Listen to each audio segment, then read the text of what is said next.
अस्सलाम वालेकुम स्टूडेंट्स, क्या हाल हैं। उम्मीद है आप बिल्कुल ठीक ठाक होंगे। तो जी स्टूडेंट, आज जो मैं आपके साथ टॉपिक डिस्कस करने जा रहा हूँ बहुत ज़्यादा इंपॉर्टेंट टॉपिक है, मैट्रिसेस का टॉपिक है मैथमेटिक्स में।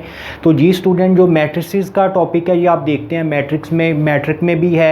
मैट्रिक के अलावा अगर आप एफएससी में जाते हैं तो उसमें भी ये मैट्रिसेस का टॉपिक आता है।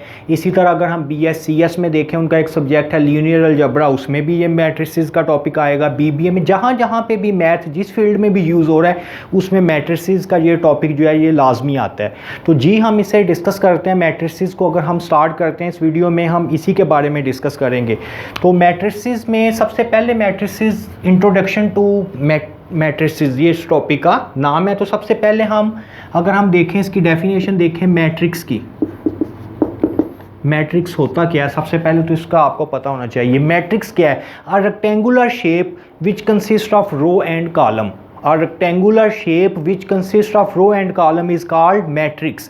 For example, अगर कोई भी rectangular shape है उसमें rows और 2 4 6 3 1 5, तो कोई भी ये rectangular shape हो उसमें row और column हो तो उससे हम क्या बोलते हैं? मैट्रिक्स। तो मैट्रिक्स की क्या डेफिनेशन है? Rectangular shape which consist of row and column is called matrix. और इसमें से जो एलिमेंट होते हैं 2 है 4 है 6 है, ये क्या है? ये इसके एलिमेंट हैं, element of matrix. 2 is element of matrix, 4 is element of matrix. जो नंबर इसके होंगे ये क्या होंगे? ये इसके एलिमेंट्स होंगे। ठीक है। अब इसके बाद मैट्रिक्स की डेफिनेशन को डिस्कस करने के बाद इसमें से एक चीज़ आती है ऑर्डर ऑफ मैट्रिक्स, जो कि काफ़ी ज़्यादा इंपॉर्टेंट है, इसके बारे में आपको पता होना चाहिए। ऑर्डर ऑफ मैट्रिक्स का क्या मतलब है? और किसी भी मैट्रिक्स का अगर हमने ऑर्डर देखना हो तो वो है row into column, row into column. For example ये मैट्रिक्स है, अगर मैं पूछूं आपसे इसका ऑर्डर क्या है तो आप इसमें देखें कितनी रोज हैं, 1 2, कॉलम कितने हैं, 1 2 3, तो इसका ऑर्डर क्या होगा, 2 इंटू 3। ठीक है जी स्टूडेंट। अब फॉर एग्जाम्पल कोई और मैट्रिक्स हम लिखते हैं 4 5 6 7 3 2, अगर मैं आपसे पूछूं इसका ऑर्डर क्या है तो आप सेम यही देखेंगे। सबसे पहले देखें इसमें रोज़ कितनी है, तो देखें कितनी रोज़ हैं, 1 2 3, कॉलम कितने हैं, 1 2, तो इसका ऑर्डर क्या होगा, 3/2। ठीक है। किसी भी मैट्रिक्स का अगर आपने ऑर्डर देखना है तो रो इनटू कॉलम। फॉर एग्जांपल एक और हम डिस्कस कर लेते हैं 2 4, अगर मैं आपसे इसका ऑर्डर पूछूं तो इसमें सबसे पहले आप देखें इसकी रोज़ कितनी है, 1, कॉलम कितने हैं, 1 2, तो इसका ऑर्डर क्या होगा, 1 इंटू 2। तो अगर हमने मैट्रिक्स का ऑर्डर देखना है तो ऑर्डर इसका किसके इक्वल होता है, रो इनटू कॉलम। ठीक होगी बात। अब इसके बाद जी स्टूडेंट एक चीज़ इसमें आएगी, type of matrix.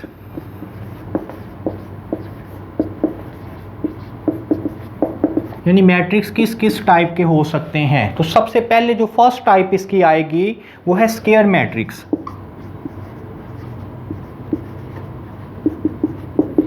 Square matrix क्या है? Square matrix a matrix which have equal row and column. ऐसा मैट्रिक्स जिसमें रो और कॉलम सेम होंगी उसे हम क्या बोलेंगे, स्क्वायर मैट्रिक्स बोलेंगे। A matrix which have equal row and column. For example अगर मैं बोलता हूँ 2 4 6 7, तो ये एक स्क्वायर मैट्रिक्स है 2/2 का। क्यों?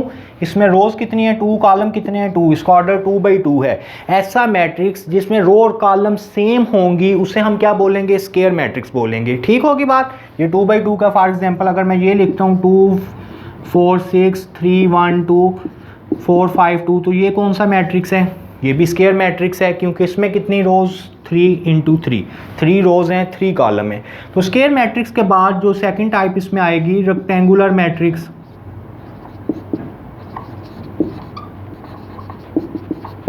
रेक्टेंगुलर मैट्रिक्स क्या होगा, a matrix which have no matrix which have no equal row and column. ऐसा मैट्रिक्स जिसमें रो और कॉलम इक्वल ना हो, जिसका मैट्रिक्स के रो और कॉलम इक्वल होंगे वो तो स्क्वायर मैट्रिक्स है। ऐसा मैट्रिक्स जिसकी रो और कॉलम इक्वल नहीं होंगे, सेम कंडीशन है इसमें, रो नॉट इक्वल टू कॉलम। अगर रो और कॉलम सेम ना हो तो वो क्या होगा, रेक्टेंगुलर मैट्रिक्स। फॉर एग्जांपल अगर मैं लिखता हूँ 2 4 6 3 1 2, तो ये कौन सा मैट्रिक्स है, रेक्टेंगुलर। वाई? क्योंकि अगर इसमें देखें 1 2 रोज हैं, कॉलम कितने हैं, 3, इसका ऑर्डर है 2 × 3। तो ऐसा मैट्रिक्स जिसकी रो और कॉलम इक्वल होंगी वो स्क्वायर मैट्रिक्स होगा। ऐसा मैट्रिक्स जिसकी रो और कॉलम इक्वल नहीं होंगे तो वो कौन सा मैट्रिक्स आपके पास होगा? रेक्टेंगुलर मैट्रिक्स होगा। ठीक होगी जी बात। अब रेक्टेंगुलर मैट्रिक्स के बाद अगर हम नेक्स्ट टाइप पे इस पे जाएं, एक इसकी टाइप अगर हम देखें तो इसकी एक टाइप आएगी scalar diagonal matrix.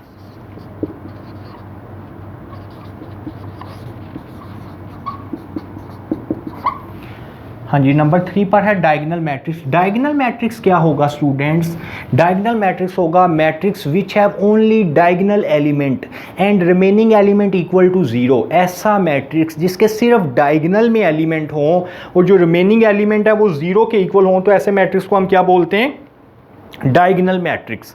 For example अगर मैं मैट्रिक्स लिखता हूँ 2 0 0 0 4 0 0 0 1, तो ये एक डायगोनल मैट्रिक्स है। क्यों डायगोनल मैट्रिक्स है? ये इसका डायगोनल है, इसके डायगोनल में एलिमेंट है एंड रिमेनिंग एलिमेंट 0 हैं। ऐसा मैट्रिक्स जिसके सिर्फ डायगोनल में एलिमेंट हों और रिमेनिंग एलिमेंट 0 के इक्वल हों, तो ऐसे मैट्रिक्स को हम क्या बोलते हैं? Diagonal matrix. डायगोनल के बाद एक इसकी टाइप आएगी स्केलर मैट्रिक्स। हाँ जी, स्केलर मैट्रिक्स क्या है? अब matrix which have same diagonal. Diagonal में तो ये था कि डायगोनल में एलिमेंट होने चाहिए। स्केलर में क्या है? डायगोनल में तो एलिमेंट होने चाहिए बट सेम एलिमेंट होने चाहिए। फॉर एग्जांपल अगर मैं लिखूं 2 0 0 0 2 0 0 0 2, अब ये देखें इसके डायगोनल में अगर मैं देखूं तो ये क्या है? सेम एलिमेंट है। ऐसा मैट्रिक्स जिसके डायगोनल में सेम एलिमेंट होंगे वो स्केलर मैट्रिक्स होगा। अब इसमें से यहाँ पे क्वेश्चन ये आता है कि जो स्केलर मैट्रिक्स है ये डायगोनल भी है। डायगोनल क्यों है? क्योंकि इसके डायगोनल में एलिमेंट हैं। ठीक है, जो स्केलर मैट्रिक्स है वो डायगोनल भी होता है, बट डायगोनल मैट्रिक्स जो होता है वो स्केलर नहीं होता, क्योंकि डायगोनल में सिर्फ डायगोनल में ही एलिमेंट, ये जैसे डायगोनल मैट्रिक्स है इसके सिर्फ डायगोनल में ही एलिमेंट है, सेम एलिमेंट नहीं है। जब सेम एलिमेंट होंगे तो उसे हम क्या बोलेंगे?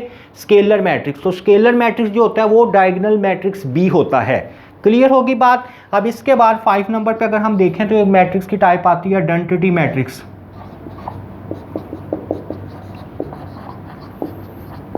आइडेंटिटी मैट्रिक्स भी बोलते हैं इसे, यूनिट मैट्रिक्स भी बोलते हैं। अब matrix which have only unity element. ऐसा मैट्रिक्स जिसके डायगोनल में ऑलवेज हमेशा 1 1 हो।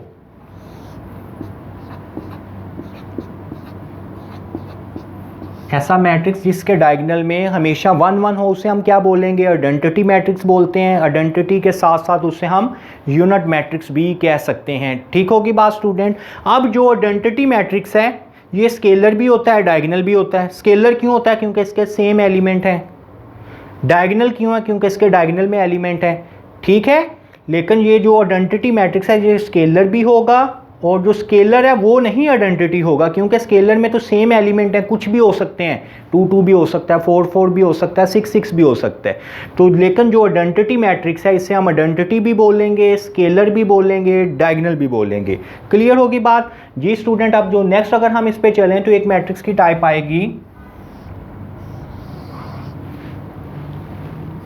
नल मैट्रिक्स,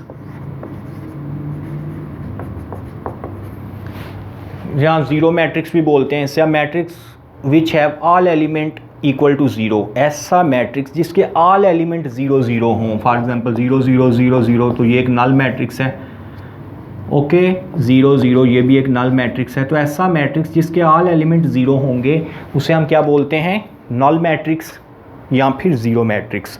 अब इसके बाद अगर हम देखें तो एक मैट्रिक्स की टाइप रो मैट्रिक्स भी आती है।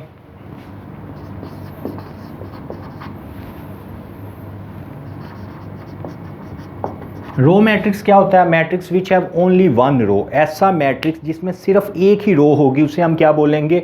रो मैट्रिक्स। ठीक है, ऐसा मैट्रिक्स जिसमें ओनली 1 रो होगी उसे हम रो मैट्रिक्स बोलते हैं। फॉर एग्जांपल अगर मैं ये लिखूं 2 4 6, तो ये एक रो मैट्रिक्स है क्योंकि इसमें सिर्फ एक ही रो है। और इसी तरह अगर कॉलम मैट्रिक्स अगर हम देखें, कॉलम मैट्रिक्स क्या होता है? Matrix which have only 1 column.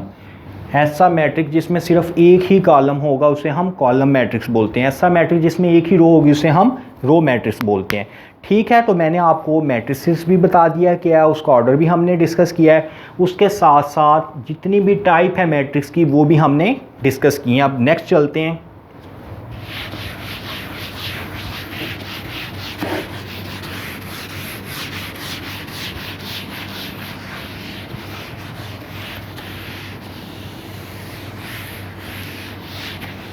Ji student, और अगर हम मैट्रिसेस में आएँ तो इसमें से अगर आपको ये पता होना चाहिए अगर कोई भी मैट्रिक्स है उसकी हम एडिशन और सब्ट्रैक्शन किस तरह कर सकते हैं। एडिशन और सब्ट्रैक्शन का भी बेसिक आपको इसमें पता होना चाहिए।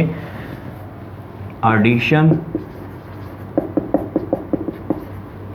और सब्ट्रैक्शन ऑफ मैट्रिक्स।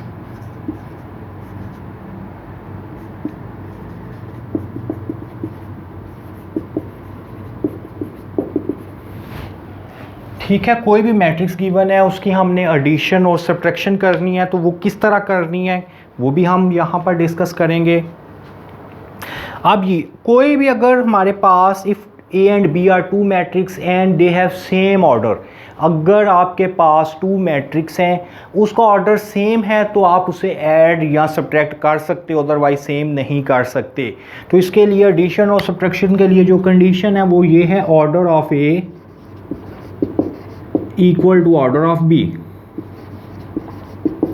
यानी फर्स्ट मैट्रिक्स में जितने जो ऑर्डर फर्स्ट मैट्रिक्स का होगा वही सेकंड मैट्रिक्स का ऑर्डर हो तो आप उसे ऐड कर सकते हो। फॉर एग्जांपल अगर आपके पास एक मैट्रिक्स गिवन है 2 4 6 7, बी मैट्रिक्स आपके पास गिवन है 2 1 4 5, तो आप पहले फर्स्ट इन दोनों का ऑर्डर देखो। इसका ऑर्डर क्या है 2/2, इसका ऑर्डर क्या है 2/2, तो इन दोनों मैट्रिक्स का ऑर्डर सेम है। तो जब दो मैट्रिक्स का ऑर्डर सेम होगा तो उससे आप ऐड कर सकते हो, अगर ऑर्डर सेम नहीं है तो आप उसे ऐड नहीं कर सकते।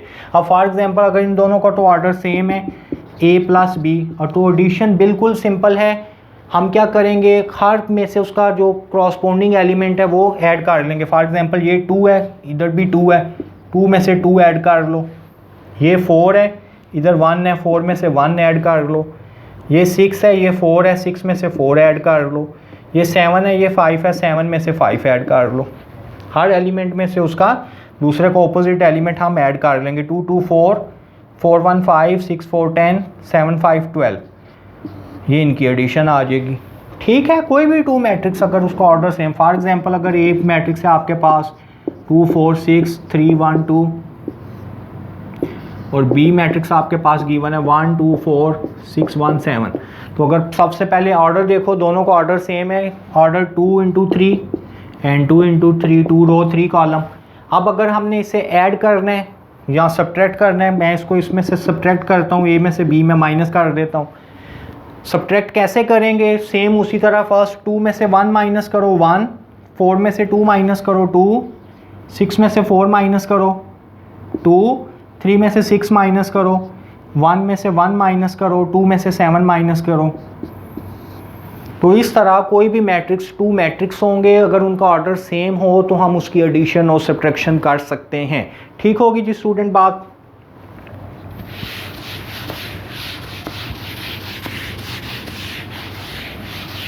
इसके बाद आप इसमें से ये भी देख लें, इसी वीडियो में हम इसे भी डिस्कस कर लेते हैं, मल्टीप्लिकेशन ऑफ मैट्रिक्स।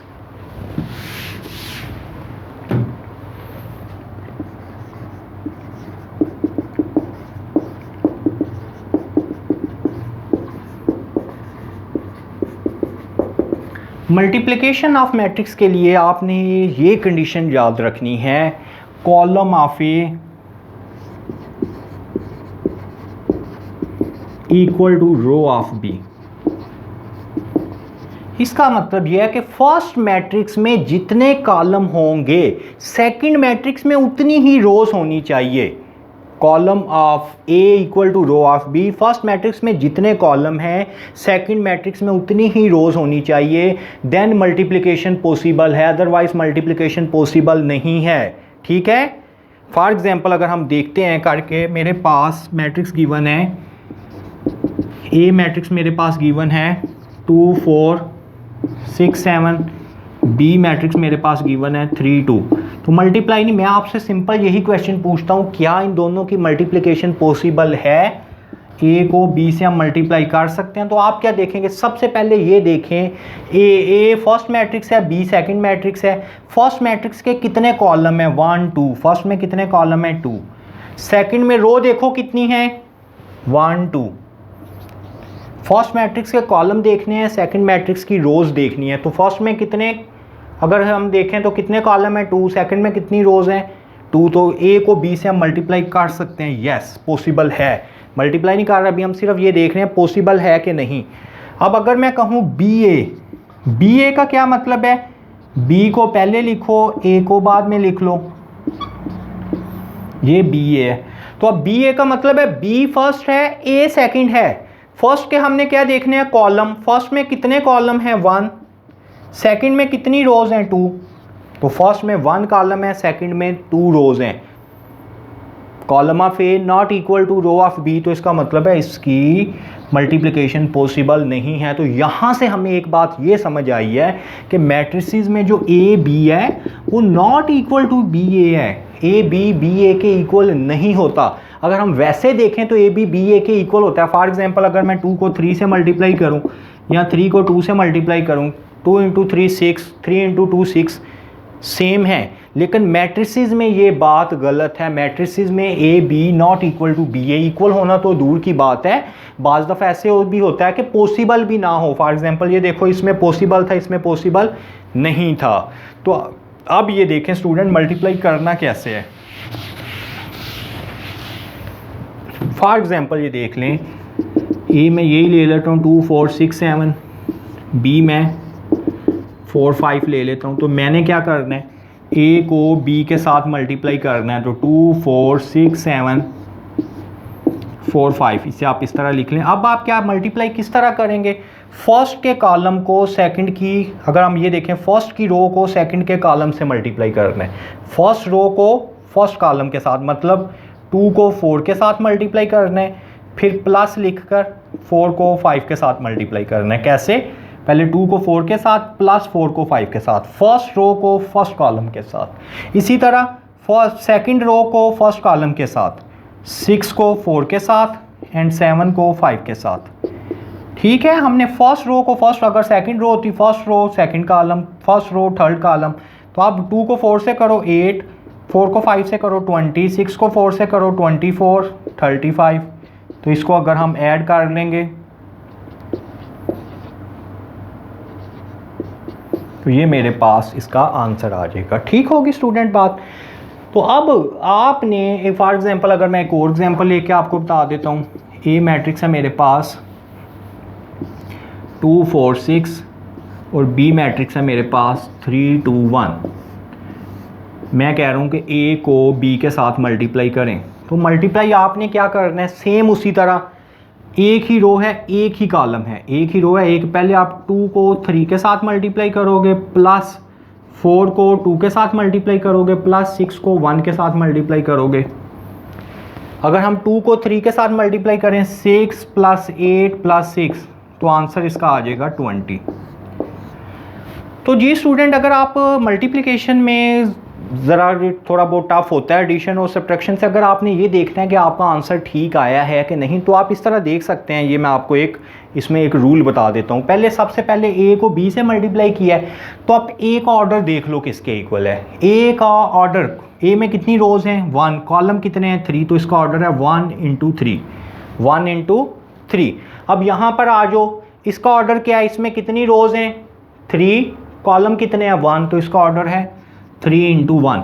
तो आप क्या करोगे, आप इस तरह देख लो। आप इस तरह अगर इसको देखते हो तो ये देखो, ये कहाँ पे ख़त्म हो रहा है? 3 पे। ये कहाँ से स्टार्ट हो रहा है? 3 से। इसको, इसके एंड वाले को, इसके इन दोनों को कैंसिल कर दो। अगर इन दोनों को कैंसिल करें तो बाकी क्या बचता है? 1 इंटू 1। इसका मतलब है जो आंसर है आपका वो क्या आएगा? 1 इंटू 1। तो इससे आपको आइडिया हो जाएगा कि जो आपने फाइंड किया है, जो मल्टीप्लिकेशन किया वो ठीक है कि नहीं। तो ये देख लें 1/1 का ही आया है। फॉर एग्जांपल अगर मैं इसमें ये देखूं, इसमें कितनी रोज़ हैं? अगर मैं चेक करूं तो रोज़ कितनी है? 2/2 इसका ऑर्डर है। इसका ऑर्डर क्या है? 4 5 का। रोज़ कितनी है? 2। कॉलम कितने हैं? 1 2 इंटू 1। तो अगर मैं इसमें देखूं, इसको मैं कैंसिल करूँगा तो आंसर क्या आएगा 2 इंटू 1, 2 इंटू 1। इसका मतलब है जो आंसर आएगा उसका ऑर्डर क्या होना चाहिए 2/1, 2 रोज़ होनी चाहिए, 1 कॉलम होने चाहिए, तो सेम वही है। इस तरह कोई भी अगर आपके मैट्रिक्स आपके पास गिवन है तो उसकी आप मल्टीप्लिकेशन कर सकते हैं। ठीक होगी बात। तो इस वीडियो में तो मैंने स्टूडेंट आपको बेसिक मैट्रिसेस का बताया है क्या है, इसके बाद उसकी टाइप को डिस्कस किया है, उसकी एडिशन सब्ट्रैक्शन किस तरह कर सकते हैं। तो इंशाल्लाह नेक्स्ट वीडियो में हम इसे आगे डिटेल के साथ करेंगे। तो जी स्टूडेंट, अब आपने मेरे चैनल को भी सब्सक्राइब कर लें, उसका फ़ायदा आपको ये होगा कि आप आने वाली जितनी भी वीडियो हैं वो आप देख सकते हैं। अच्छा जी, खुदा हाफिज़। नेक्स्ट लेक्चर में आपसे मुलाकात होती है।